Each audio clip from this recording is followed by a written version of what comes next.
What's up, folks, and welcome back to Dyce Reacts, where we are staying in Australia tonight. Oh yeah, we are going to be checking out the reality of migrating to Australia.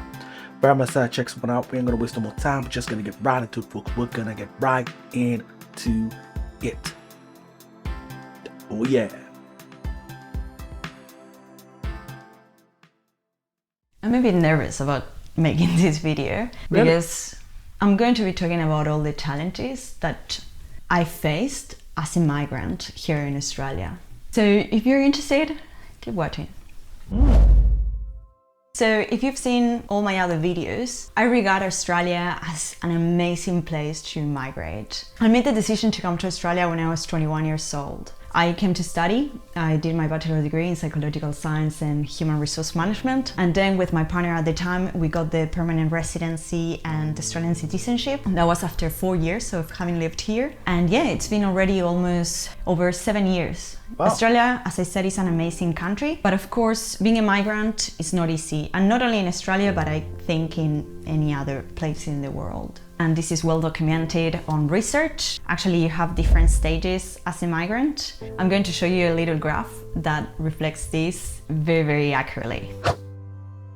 This little graph is from New Zealand migration, but I've seen it in many journal articles as well on migration and the challenges of migrating to another country. And I really like it because it's very, very accurate. This is called the settlement curve. You'll see that before arriving and once you arrive at the beginning, you're super excited about moving and having this new life. As time goes by and you start settling in, you may have a bad experience. It could be anything, and you're going to have this feeling that you're not really sure if you want to stay. This could be for many reasons. You may find that you're struggling to adapt to the culture, or perhaps you're missing your family and friends. And I have another video on that specifically. But yeah, the first year it wasn't easy at all, and I super relate to this. Making friends was a challenge, and you have to put a lot of effort and be super proactive. But yeah, I was missing my family a lot. They were on the other side of the world, or everyone, my parents, my siblings, and I was 21 years old, so it was pretty hard. Yeah, you're going to have this feeling of sometimes loneliness, or feeling a bit homesick, because if something happens, where do you go to, right? So making friends and making a community is super important, and I highly recommend putting a lot of effort on that, because that's one of the greatest challenges, I think. Definitely understand what you're saying there. If you have like loved ones living in a country that you decide to live in, that's different from where you were born, it's a little more comforting because you know that there's relatives. You have relatives there, like blood relatives. So it kind of gives you a level of comfort. But when you travel to a country where you don't know anyone at all, sometimes you don't even have a partner, you're just on your own, that can be intimidating as well, especially if you know nothing about the culture and you just decided to go on a whim. That's going to be even more harder to deal with as you go through those emotions. And I highly recommend putting a lot of effort on that, because that's one of the greatest challenges, I think, that I had to experience personally as a migrant. Okay, and then we keep seeing this curve, the settlement curve. You're almost getting settled. It's been over a year now. So as you can see the angry face, you fight against the bad feelings and decide to make the most of the opportunities here. So you're angry, you're frustrated, but you want to keep going. If you migrated to another country, first I congratulate you, because it's a huge challenge, it's a huge adventure, and it takes a specific personality, a specific kind of person to make this amazing move.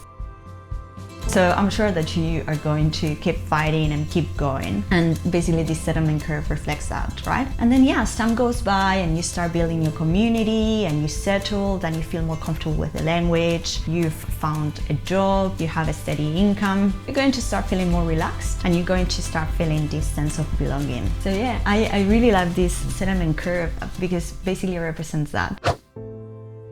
I have another video on Australian culture, and I really like one of the comments from an Australian that He says Australia is a great country, but it's not paradise. And of course, there's no perfect country, right? Your first months here, you're going to be taking photos and behaving like a tourist, and you're going to love it. But then when it comes to finding a job, it might get a bit more difficult. And that was my experience.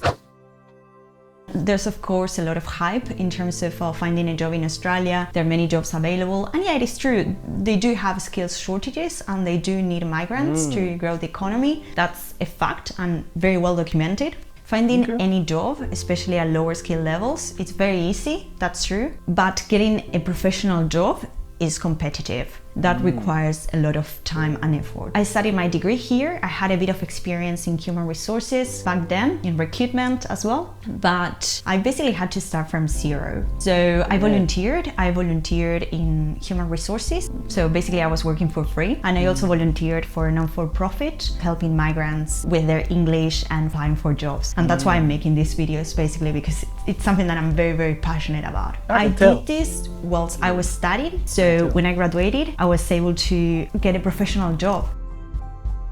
And another point that I want to make about working here and finding a job is that I see many migrants who are super qualified, people who have PhDs, and they're so afraid of applying for professional jobs, or they get so discouraged that they don't keep going and they end up working in jobs that they don't like. So my advice is just keep going. But as I said, you'll have to make an effort, and it's not easy, but you have to keep going. Gotta push just through. work on your resume, work on your cover letter. You really need to focus on that. If you have the right qualifications and work experience, or if you don't have much work experience, just have the right qualifications and work experience, or if you don't have much work experience, just volunteer. As I said, volunteer your time for free, at least for a little while, and you'll get those local references, and that will make your life so much easier. I highly recommend doing that, but just keep going, don't settle. Keep going, keep motivated. Another challenge that I had, being a non-native English speaker, is that I was feeling very self-conscious about my accent at the beginning. I would basically shy away from getting to know people because, yeah, I was just feeling self-conscious. The Australian accent as well is also pretty strong, and that's not something that I was used to. I was used to watching American TV shows, so I was very used to the American accent. But when I came here, I remember when I went to the supermarket for the first time, the cashier asked me, "Any cash out? Any cash out? Any cash out?" I just couldn't understand, and I felt so embarrassed. And yeah, it took a while to get used to the Australian accent. And now my partner, he's Australian, so it's very easy, and I've gotten used to it. So that's something that perhaps you'll face, perhaps not. I hope not, because it's not nice. But yeah, that's another challenge that I had. Another thing that I struggled with, or something that I wasn't a super fan of, is that how expensive it is to study here. I was fortunate enough to get a scholarship and get credit for prior learning, which means that I was able to shorten the duration of my studies. But studying here as an international student, it's not super accessible for everyone. So in that sense, I feel super grateful for having been able to have that experience. At the same time, I do feel that there is a return on investment. So once you graduate and you start working here, salaries are pretty high. The quality of your life will be amazing.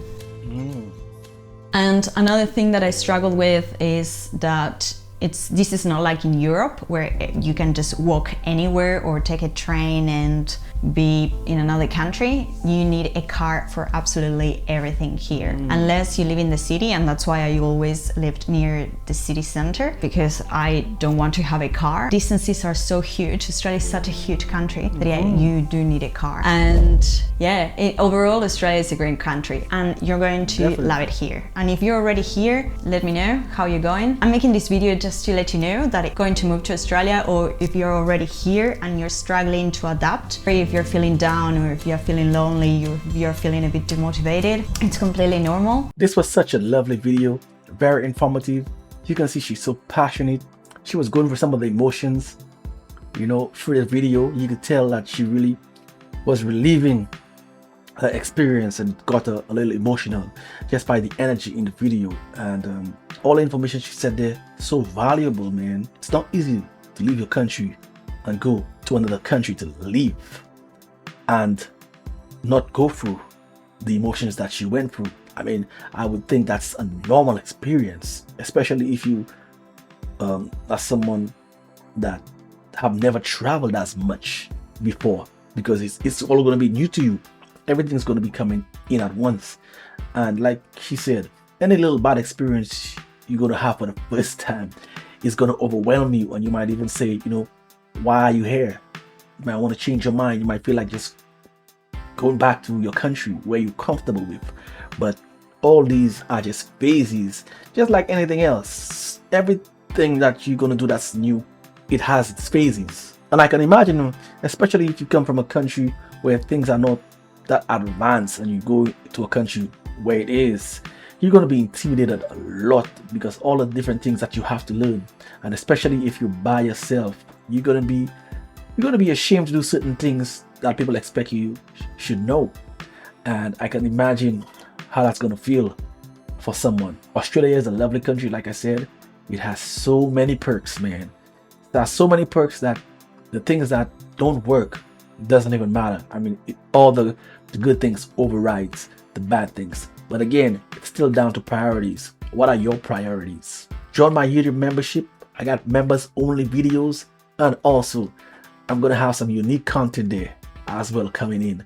Very unique content. So guys, you won't be disappointed. Join the membership and come along for the ride. If you want to see that long journey action that I do, hit me up on Dyce Reacts. We have the music reactions. This is where I'm going to be making my exit. Until next time, peace out.